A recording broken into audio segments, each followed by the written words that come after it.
नमस्कार दोस्तों, एक बार फिर मैं हाजिर हूँ न्यू उड़ान क्लासेस के फ्रंट पेज पर व्यंजन संधि को अगले नियम लेकर के। हमने अभी तक व्यंजन संधि के 2 नियम पढ़े हैं। आज चलिए आगे चलते हैं हम तीसरे नियम की ओर। इस नियम को थोड़ा सा आप ध्यान से देखिएगा क्योंकि ये नियम बहुत ही महत्वपूर्ण है और इसके जो उदाहरण हैं वो कई बार प्रतियोगी परीक्षाओं में पूछे गए। तो नियम नंबर हम 3 लेकर के चलते हैं। नियम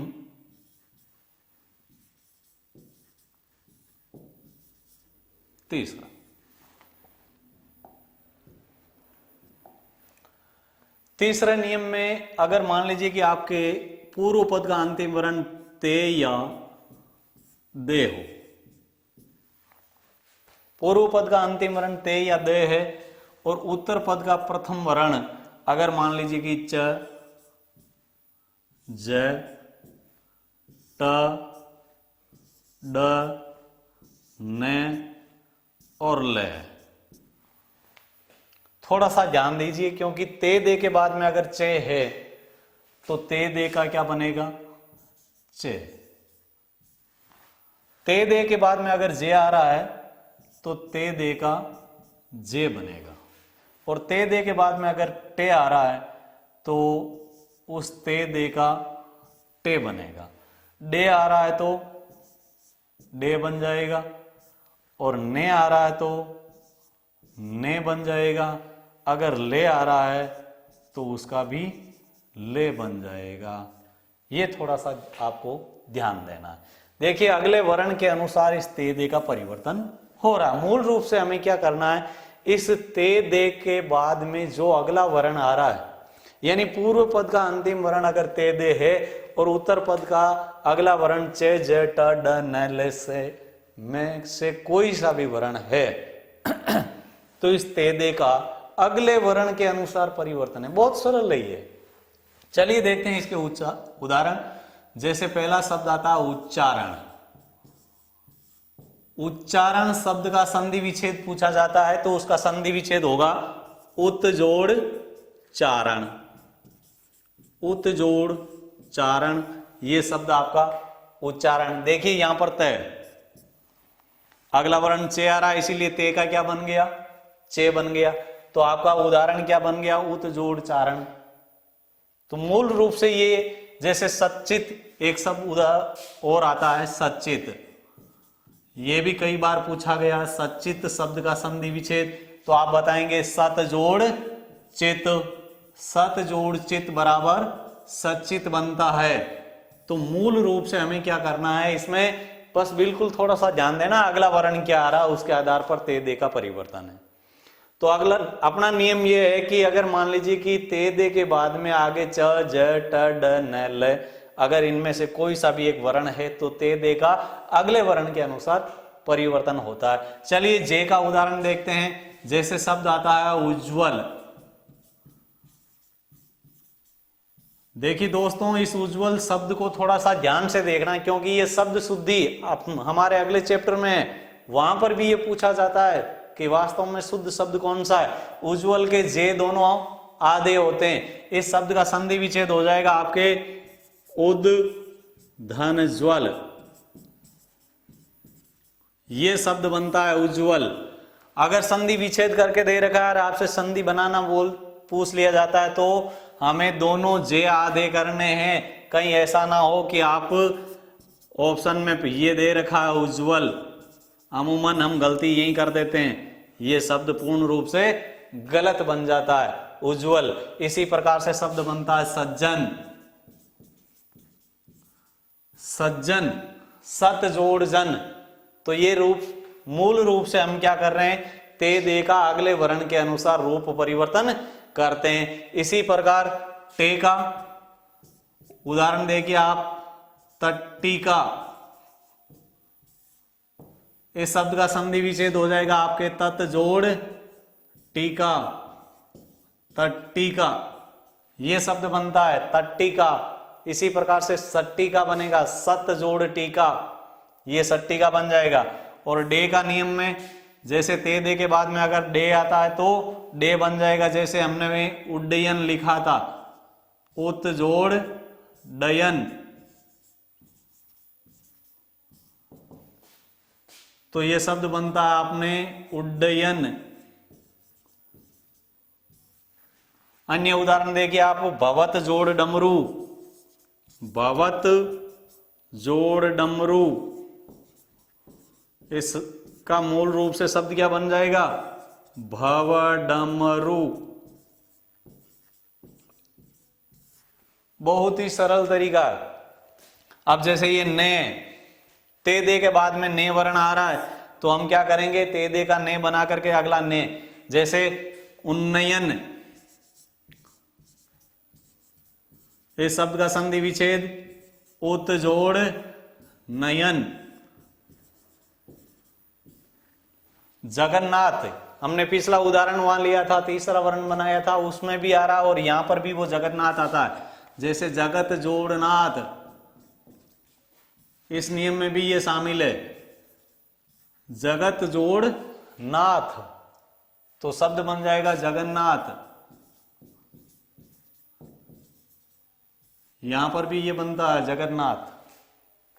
और इसी प्रकार से ले, ते दे के बाद में अगर ले वर्ण आ रहा है तो वहां पर ले का द्वित्व हो जाएगा, यानी ते दे का ले बन जाएगा और अगला ले है ही। जैसे तत् जोड़ लीन, तत् जोड़ लीन, तो शब्द बनता है तल्लीन।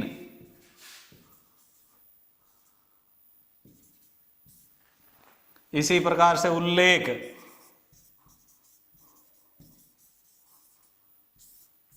उल्लेख शब्द का संधि विच्छेद हो जाएगा उत जोड़ लेख। चलिए इस नियम को पूर्ण रूप से लिख लेते हैं कि नियम संख्या 3, तीसरा नियम है अपना कि जब पूर्व पद के अंत में, कि जब पूर्व पद के अंत में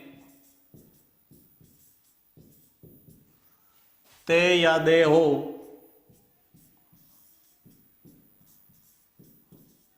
तथा उत्तर पद का प्रथम वर्ण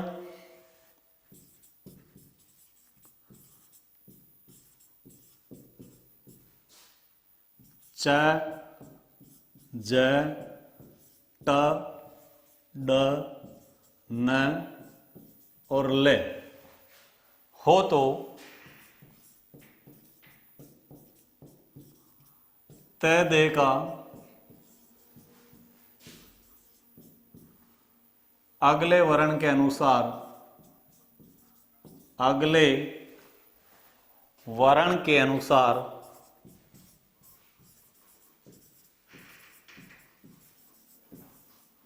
रूप परिवर्तन हो जाता है। रूप परिवर्तन हो जाता है।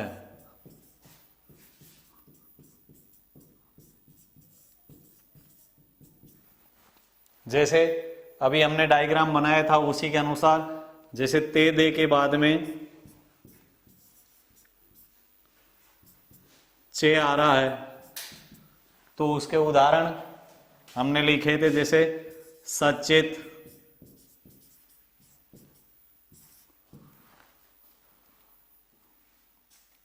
उच्चारण, सच्चिदानंद,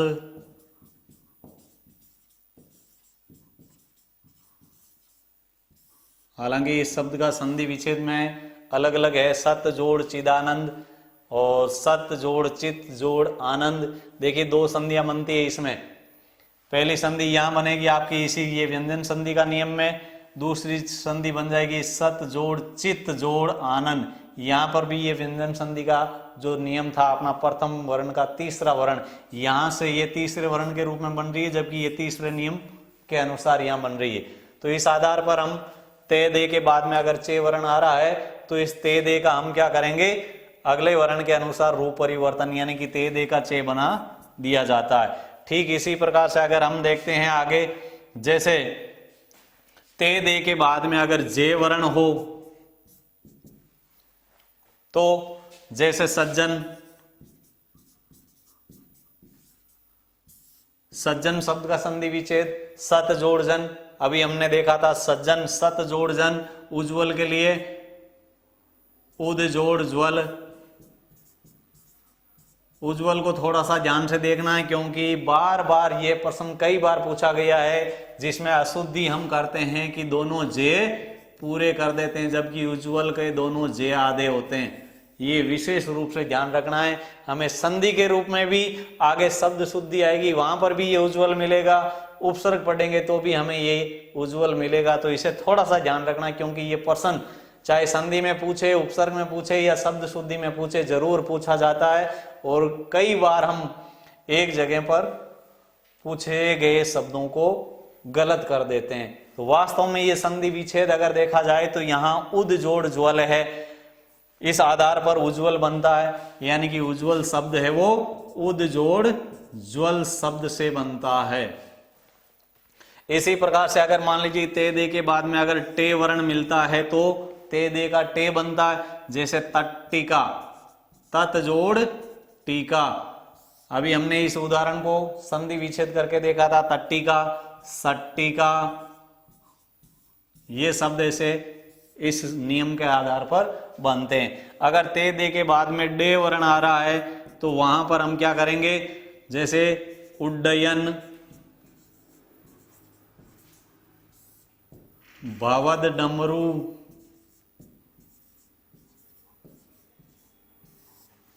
ये शब्द बनते हैं। चे जे टड ने वर्ण आ जाए तो जैसे उन्नयन,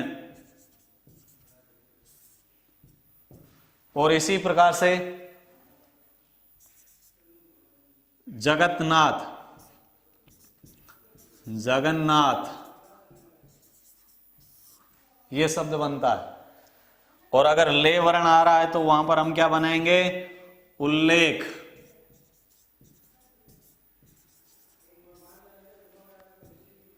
तल्लीन, विद्वान लिखती,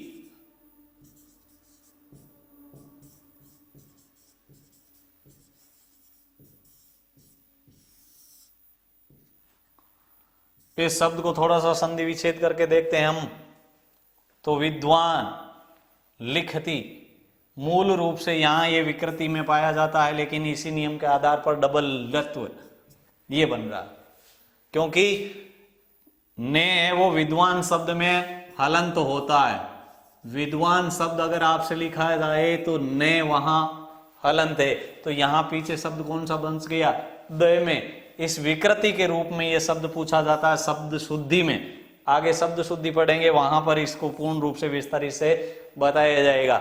चलिए आगे चलते हैं नियम नंबर 4 में। व्यंजन संधि का ये नियम संख्या 4। व्यंजन संधि का चौथा नियम क्या कह रहा है कि अगर मान लीजिए कि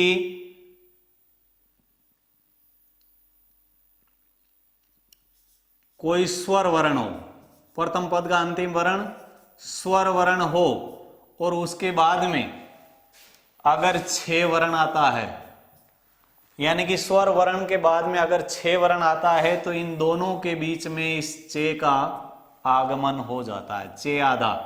यानी कि प्रथम पद का अंतिम वर्ण स्वर वर्ण, चाहे ए हो, आ हो, ई हो, दीर्घ ई हो, ऊ हो, चाहे दीर्घ ऊ हो, ठीक है। तो इसके बाद में यानी स्वर वर्ण कोई सा भी है, और बाद में अगर मान लीजिए कि 6 वर्ण है, तो यहां बीच में क्या आ जाएगा, ये चे का आगमन हो जाता है। थोड़ा सा ध्यान दे करके देखेंगे, जैसे हम लिखते हैं आ जोड़ छादन, तो शब्द बनता है आच्छादन। क्या बन जाएगा, आच्छादन। वी जोड़ छेद, यहां शब्द हम बनाते हैं विच्छेद। अनु जोड़ छेद, अनु जोड़ छेद, तो यहां ये नियम अपना बनाता है शब्द अनुच्छेद। इस प्रकार से ये नियम बनेगा। तो अपना नियम के अंतर्गत हम क्या करते हैं, चौथा नियम क्या कहलाएगा, चे का आगमन। चौथे नियम की आप हेडिंग लगा करके लिखिए, चे का आगमन किस प्रकार से हो रहा है, ये थोड़ा सा हम विस्तार पूर्वक लेते हैं। चलिए लिखते हैं कि नियम संख्या 4 कि पूर्व पद के अंत में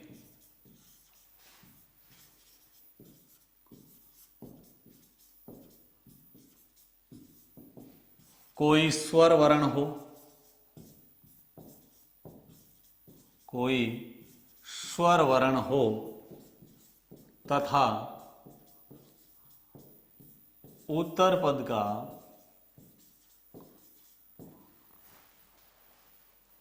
प्रथम वर्ण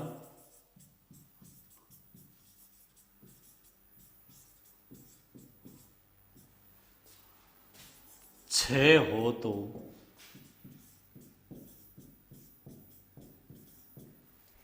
मध्य में, मध्य यानी बीच में,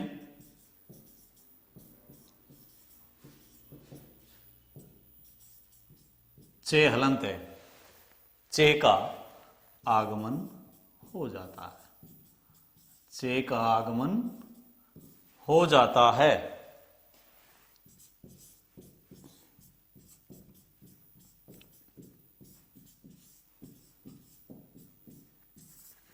मूल रूप से हमें क्या ध्यान देना है कि अगर पूर्व पद का अंतिम वर्ण कोई स्वर वर्ण है, स्वर वर्ण, स्वर वर्ण हिंदी में ए आ ई ये स्वर वर्ण होते हैं। अगर मान लीजिए ये है पूर्व पद का अंतिम वर्ण और उत्तर पद यानी कि दूसरे पद का प्रथम वर्ण अगर कोई छह वर्ण है, तो मूल रूप से हम क्या करेंगे, इस छह को अगर है तो बीच में क्या आता है, ये चे का आगमन हो जाता है। जैसे उदाहरण अभी हमने देखे थे, उसी आधार को लेकर के वापस उदाहरण लिख रहा हूं। जैसे आपसे पूछा जाता है अनुच्छेद,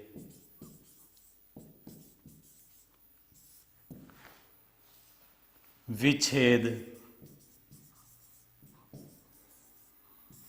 आच्छादन,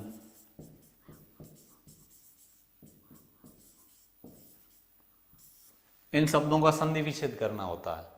या आपसे पूछ लिया जाता है कि निम्न में से किस शब्द में चे का आगमन नहीं हुआ है। देखिए प्रश्न ऐसा भी बनाया जा सकता है, नकारात्मक प्रश्न बहुत ज्यादा बनाए जाएंगे इस बार, क्योंकि आपको पता है कि प्रश्न सीधा सरल तो होगा नहीं।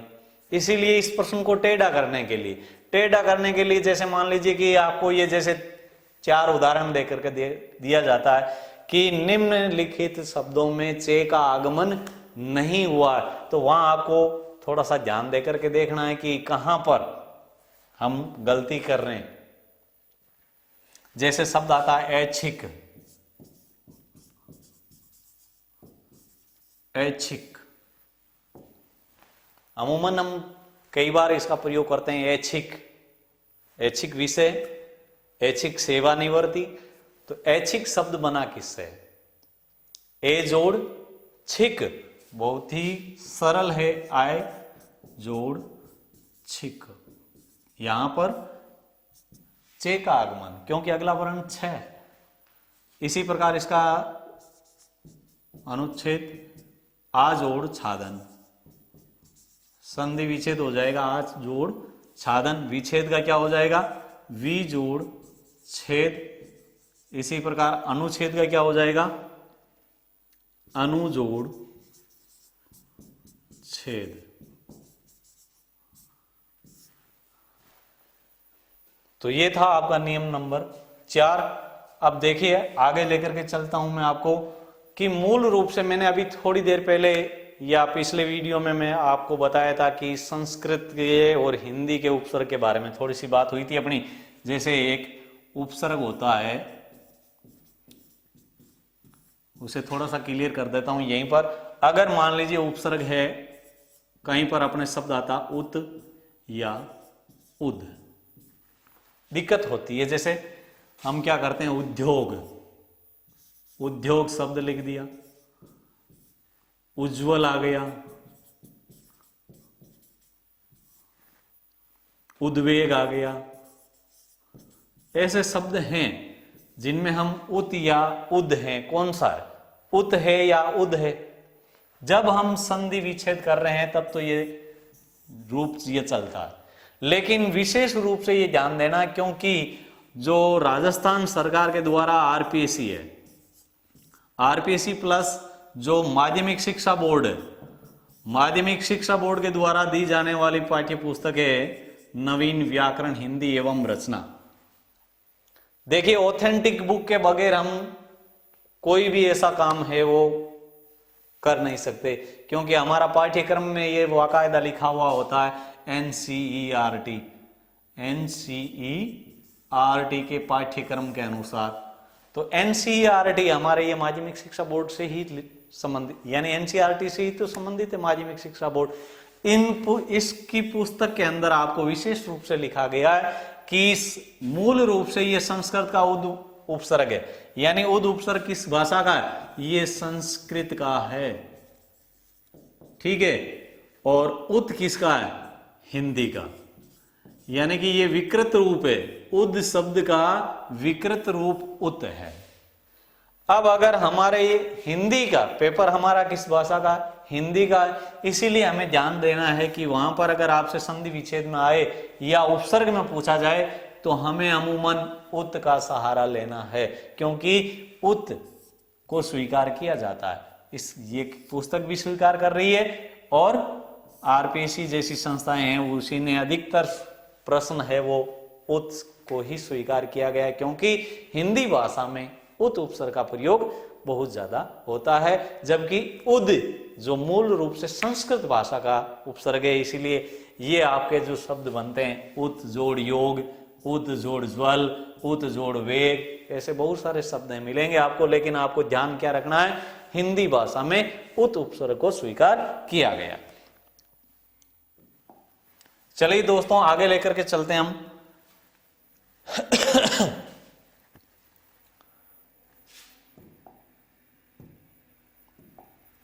नियम नंबर 5।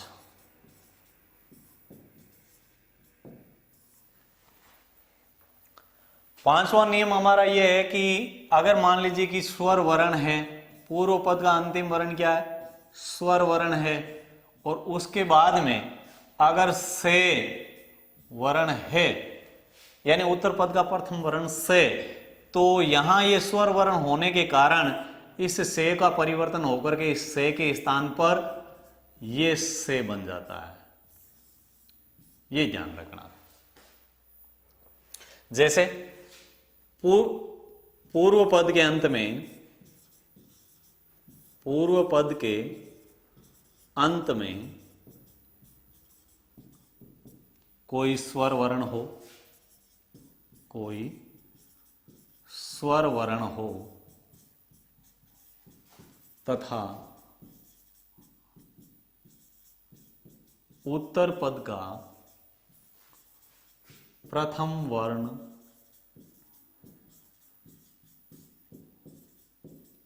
से हो तो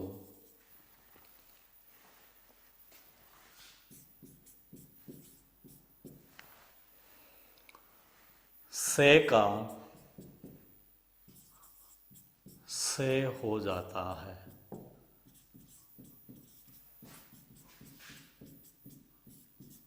से का से हो जाता है।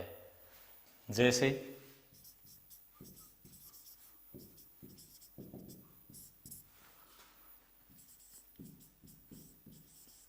अभी जोड़ सेक,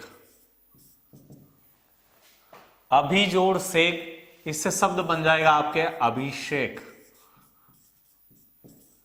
देखिए मूल रूप से परिवर्तन क्या हुआ कि ये से वर्ण है, इससे ठीक पहले क्या आया था, स्वर वर्ण हो गया, इसीलिए इस से के स्थान पर हमने क्या परिवर्तन किया, इस से को बना दिया, तो ये आपका शब्द बन गया अभिषेक। इसी प्रकार से सु जोड़ स्मिता, सु जोड़ स्मिता, तो शब्द बन जाएगा आपके सुस्मिता। कौन सा शब्द बन गया? सुस्मिता। बन रहा आराम से। वी जोड़ सम, तो शब्द बन जाएगा आपके विषम। अनु जोड़ संगी, अनु जोड़ संगी, तो शब्द बन जाएगा आपके अनुषंगी। शब्द शुद्धि में पूछा जाने वाला मूल रूप से ये शब्द है अनुषंगी शब्द। शब्द शुद्धि में पूछा जाता है अनुषंगी को, क्योंकि वहां पर अशुद्ध शब्द नहीं है, हम क्या करते हैं? अनुषंगी। ये तो पूर्ण रूप से अशुद्ध है, हम इसे करके आते हैं कि शुद्ध नहीं है, ये शुद्ध नहीं है, जबकि हम इसको शुद्ध मान लेते हैं, जबकि वास्तव में ये क्या है? नियम क्या कह रहा है कि इस से ठीक पहले कोई स्वर वर्ण हो तो इस से का से बनता है। तो इस प्रकार से हमें थोड़ा सा ये ध्यान देना है कि अगर कोई स्वर वर्ण है, स्वर वर्ण के बाद में अगर कहीं पर से आता है तो इस से का ये से बन जाता है। विशेष रूप से ये ध्यान रखना। नमस्कार, आगे फिर लेकर के हाजिर होऊंगा बहुत जल्द। देखते रहिए